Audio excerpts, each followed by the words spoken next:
ఆవు పెట్టి పులిహోర చేసుకుందాం. దానికి ఒక 2 చెంచాలు ఆవాలు ముందు వేపుకుందాం నూనె వేయకుండా. త్వరగా వేగిపోయి తీసేసుకుందాం పక్కకి. వాటిలోకి కొద్దిగా ఆయిల్ పోసుకుని వీటెక్కనిద్దాం. ఆయిల్ వీటెక్కింది. దాని తాలింపులు, పల్లీలు, కరివేపాకు, ఎండుమిరపకాయలు వేసేసుకుందాం. ఇలా దోరగా వేగిపోయాక పక్క పెట్టేసుకుందాం. ఇదే ఆయిల్లోకి ఒక 10 పచ్చిమిరపకాయలు సజ్జలు పెట్టుకుని వేసేసుకోండి. మళ్ళీ పేలుతాయి లేకపోతే.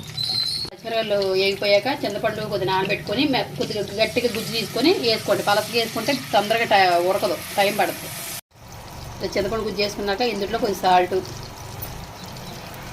కొద్ది పసుపు వేసుకున్నాక ఇందులో కొద్దిగా ఎంగ కూడా వేసుకొని దగ్గరికి ఉడకనిద్దాం. చింతపండు గుజ్జు ఇలా దగ్గరగా ఉడికిపోయాక పక్క పెట్టేసుకుందాం. రైస్ వండేసుకొని చల్లారి పెట్టుకొని దాంట్లో తాలింపులు కలిపేసుకుందాం. వేపుకున్న తాలింపులు దీంట్లోనే చింతపండు గుజ్జు కూడా కలిపేసుకుందాం. దీంట్లోనే ఆవాలు మెత్తగా పొడి చేసుకొని జల్లుకుందాం కొద్దిగా.